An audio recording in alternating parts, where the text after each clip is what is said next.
जी तयारी चालू आहे. इकडे टपात चालू आहे त्या फोडी टाकायला. आता ही घ्यायचं आहे आपल्याला लोणच्या सगळ्यात मटेरियल कालवून, आणि ही सकाळी फोडलेली इकडं चालू आहे ते वाळायला. आणि अजून दादून ओंकार बाहेर फोडते ती दिवस नावळ पोरं बाहेर करते ती खोटं वाटलं तर त्या दाखवा तुम्ही वाटलं दाखवतोय. खोटं वाटायचं का आहे त्यात. इकडं चालू आहे अजून ही टप आंब्याचा गच्च भरलेला आहे. ह्या ठिकाणात अजून इथं आंबा येतं, त्या टपात पाटीत येतं, ह्या टपात येतं. ती दादू तिकडे चिरतोय, ओंकार इकडं त्याच्या साली घाण काढून पुसून टाकतोय. एवढं आंब झाले शेवट सुट्टी नाही बघा. सकाळपासून रिपीट घाई चालू आहे. तिकडे तोंड बी चालू आहे आणि हात बी चालू आहे का नाही. तर दादू आपला गेला बघा 8वीतून 9वीत, 71% मार्क पडली. आपला ओंकार बी गेला 6वीतून 7वीत, दोन्ही पण पास झालीत. आणि इकडं आपली तयारी चालू आहे ही लोणच्याची. तर इकडे ठेवलंय तेल काढाय ठेवलंय. नॉर्मल तेल काढवायचं आहे. आणि तेलाचा तर डब्बा हे बघा इथंच आहे. तेल कोणचं वापरतो हे दाखवायची काही गरज नाही. तर मटेरियल हिनं काय काय घेतलंय. इथं आपला देशी लसूण घेतलाय घरचाच, एवढा लसूण आहे. इथं हळकुंड्यापासून हळद बनवलेली आहे. तर ही हळद आहे. हळकुंड तेलात तळून वाटून हळद बनवली. आणि मेथी मोहरी कुठं आहे मला दिसत नाही ग. हे बघा इथं मेथी मोहरी आहे, ते लसूण, आणि टाकायचं आपलं मीठ. तर हे खरं आपलं लोणचं ह्यानं तयार होते. बाकी यात दुसरं कुठलं मटेरियल नाही. हा एवढंच आहे. हळकुंड्याची हळद बनवलेली, कारण आपण इकडची हळद वापरत नाही. इकडच्या हळदीनं लोणचं साधत नाही. खरं लोणचं इकडच्या म्हणजे होत नाही व बाद होतं लोणचं. लोणचं सारखं खरं लोणचं बनत नाही. त्यामुळं आपल्याला घरी हळद बनावं लागते. त्यात ती तसलं काय म्हणजे ती केमिली पिक काय असतंय, त्यामुळे आपल्याला घरी हळद करावं लागते. हळकुंड आणली, तळली, फोडली, जरा बारकं बारकं तुकडं केलं आणि मग बारीक केली. हे रात्री पुढे करून ठेवलेल्या आता घालायचे त्या, आणि ही उद्या संध्याकाळीच बनवायचं. कारण की जरा पूर्णपणे अशा सुकल्याशिवाय लोणचं घालता येत नाही. लोणचं सगळं गोळा करते की मटेरियल. तेल कडलंय, पहिले तेल घे. या लोणच्या बुडाला लय आग लागते. कारण की वाटतं की आम्ही सारखी भांडणं करावं. पण कसं आम्ही किती जर भांडणं केली तर ही भाजरेल त्या बाजाराला सोडून कुठं जाणार नाही. हो असू द्या, आणा तेल. कडलंय का नाही बघा पटापटा. तर मित्रांनो, लोणच्या पुढे काय आपण बारक्या बनवल्या नाही त्या बरं का. कारण काय होतंय, बारक्या पुढे असल्या मुरल्या जास्त की ते गिजगाव व्हायला बघते. त्यामुळं आपल्या पुढे एकदम मस्तपैकी मोठ्या जायत्या. कारण बारक्या बनवून काय करायचं, आणि प्रत्येक फोडीच्या आत असा पापुंद्रा निघतो. ती पापुंद्रा पहिला काढावा लागतो. काय एखादी चुकावाकारी जी राहिली तर वाळल्यावर ऑटोमॅटिक पापुंद्रा वर येतो, मग ती ओढून काढायचा. पण ते शेवट लोणचं साधत नाही. इकडं चालू आहे मीठ. आता अर्ध बोबडं करायचं असेल. हाय सर टाकायचं आहे. तेल ज्यादा गरम झाले का म्हणून पंख्याचं तोंड तिकडे फिरवून सगळं सामग्री गोळा करते. तर त्यात घाण खडा खुडा बघावं लागतो. कारण का मेथी ही नेहमी, मेथी मोहरी ह्या लोणच्याच्या ह्या भागात लसूण ही का नाही शिरून बसतो, आणि खाताना आपल्याला ती मस्त त्याच्यामुळे तर चव येते. या लोणच्याला फ्लेवर यायचं कारण म्हणलं तर आपलं एकमेव मेथी, लसूण आणि मोहरी, आणि आपले ही हळकुंड्याची हळद आणि मीठ, शेनं तर खरा रंग येतो. लोणच्याला आंबट आंबा जेवढा असेल तेवढं लोणचं साधतं. तर आता ही आपला आज मुरू घालायचं आहे. 2 ते 3 दिवसात रेडी होतंय. किती? 3 दिवसात. हां, 3 दिवसात ही लोणचं रेडी होतंय. ही 3 दिवसात झालं की ही 3 दिवसात होतंय. तर बाहेर अजून 1-2 लॉट आहेत, कारण होत नाही, उरकत नाही. की कसं आहे, घिशाच आहे. एक एक फोड हातात घेऊन शिना पुसावं लागते. त्यातला आतला पापुंद्रा काढावा लागतो.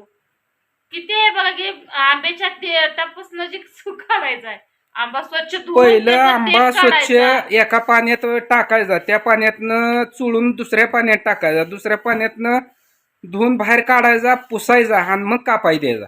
कापल्यानंतर अगोदर ते देठ काढायचं बघा, देठ काढूनच पाण्यात धुवायचा. कापल्यानंतर परत चिरायचा, चिरल्यानंतर हे जे आज जे पापुंद्रा असतो, ही पापुंद्रा काढायचा, पूर्ण ह्याच्यातली घाण काढायची, फोडीला कुठं घाण लागली असली तर पुसायची. आणि लोणचं वाळू द्यावं लागतं बघा, वाळल्याशिवाय लोणचं साधत नाही. आता बरेचसे आहेत की लोणचं कसं बनवते ती, हा असा आंबा चिरला की त्यात आपलं ती लाल मसाला टाकायचा कसलं ते ऐकतं मसाला. आणि तेल वतायचं. बाकी दुसरं त्यात मटेरियल काय येत नाही बघा, मीठ तेवढं थोडंफार टाकते ती की झालं ती लोणचं तयार. पण गावाकडली पद्धत अशी आहे, ह्या ती आपण एकच दिवस ठेवणार, पूर्ण ह्याला सगळी सामग्री लागली की आपण टाकणार ही परत डेऱ्यात.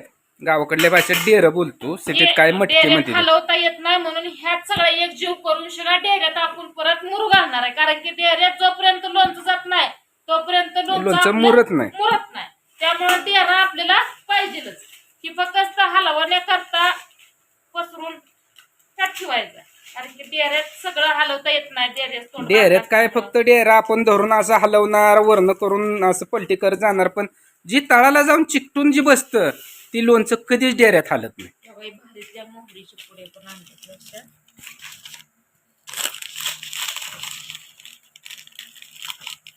मेन म्हणजे गेल्या वर्षी ज्यांनी आपलं लोणचं घेतलेलं आहे का नाही त्यांच्या सगळ्यांच्या ऑर्डरी पडले. त्या अगोदर 15 दिवस अगोदर त्यांच्या ऑर्डरी पडले ते. त्यामुळे त्यांचं मनापासून धन्यवाद ताई दादा की तुम्ही आमच्यावर एवढं प्रेम, आमच्यावर एवढा विश्वास ठेवून शिना न विचारता तुम्ही ऍड्रेस टाकून पेमेंट करून सगळं काय प्रोसेस तुमची झाली. माझ्याकडं जरा उशीर झाला असू द्या. काय कसं झालंय, अजून आमच्या इकडे आंबा आलं नाहीत, पाड लागला नाही आमच्या इथल्या, म्हणजे ह्या गावातल्या आंब्यांना पाड लागला नाही. त्यामुळं आम्हाला ही बाहेरगावी झाडं विकत घ्यावं लागलं. झाड विकत घेऊन आणलं. तिथं पण काय सांगायचं तुम्हाला. पण असू द्या, तसं तर आणलं केलं, करण्याला आणि आणण्याला महत्व आहे. तुमच्यापर्यंत पोच करायचा आहे आम्हाला. त्यामुळे किती जरी त्रास झाला तर त्रासाकडे न बघता आपल्या कामाकडे लक्ष देणं एक गरजेचं आहे. कारण की काम आहे तर जोम आहे. चला चला आणा तेल, आणा तेल पुरे की जरा गार. तर हळद पण हवा पूर्णपणे अशी बारीक झाली आहे. तर ही 3 सामग्र्या आणि लसूण तिथं आहे आणि ती मीठ तिथं आहे. तर हिला मी म्हटलं होतं मीठ जरा थोडंसं बारीक करू, तर ही म्हणते नाही, हाय असंच मीठ घ्यायचं. बारीक कसं आहे काय करायचं, बारीक लय बारीक केली पाणी लय सुटतं. होय, काय होतंय त्याला ह्या बाई असं आहे. बारीकच आहे, काय होतंय त्याला नाही लय मोठं. तर आता अगोदर काय टाकून घेतात चला. अगोदर मीठ जाणार, परत लसूण जाणार, मेथी मोहरी आणि नंतर तेल, शेवट तेल, हळद आणि तेल शेवट एकदम. कारण की का माहित आहे का, ही जी मीठ आहे चौथेर लागलं पाहिजे असं झालं. हातानं हलवायचं. नाही हातून हलवायचं नसतं.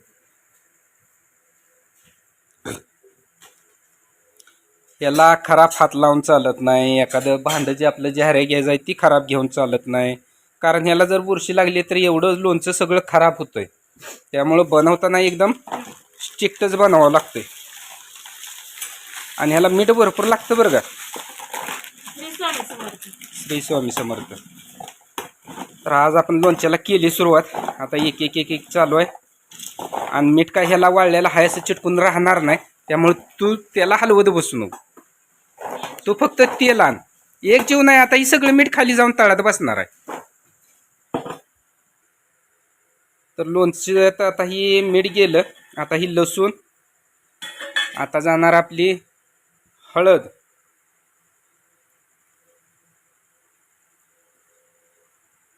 बस. आता जाणार मेथी मोहरी. अगं असं लागत नाही ग, तू तेल वतलं की सगळ्याला बरोबर लागतंय. कालवलेलं चीज होतंय असं. त्या फोडी वाळले ते त्याला काय लागणार आहे. आता ही गेली आपली मेथी. आता जाणार मोहरी का तेल. तर हे बघा, हे आता चाललं आपलं तेल. आणि मेन तेल असल्याशिवाय लोणचं मुरत नाही. कारण आता तेल लागलं की हळद ही सगळं लोणच्याला एक जीव होतं मिक्स होऊन. कलर लगेच कसा आला बघा की. कलर लगेच येणार हो. हळद लगेच कलर दाखवते ना. हा वास तर एवढा भारी सुटलाय आताच. नुसती मेथी मोहरीच गेली तर वास असा सुटलाय. कुणाकुणाची करण्याची पद्धत वेगळी असते बरं का. कोण कोण मेथी मोहरी पूर्णपणे बारीक करते ती. तसं मला नाही पटत कारण की ती काय होतंय डाळीगत होतंय आहे का नाही. मेथी मोहरी बारीक करून टाकली की ती लाळ तीनं जी आंब्याची आपल्या जी साल असती म्हणजे काही लोक त्याला पाट म्हणते ती पाट शेतातून निघून जाते. त्यामुळे तसं कधीच करायचं नाही कारण की ही मोहरी जी आहे ती हाय अशी कडेपर्यंत बघा राहिली पाहिजे. आणि कसं हे मुरलं की त्यातला फ्लेवर म्हणजे ह्यात उतरतोय ना, चव उतरती. आता बघा बरं जसं हलवल तसं याला कलर लगेच म्हणजे चेंज होतोय का नाही हळदीचा. तर मित्रांनो अशा पद्धतीत लोणचं बनवायचं चालू आहे. तर कविता ताईचं काम चालू द्या. आपल्याला जाता जायचंय बाहेर आंबू पडायला.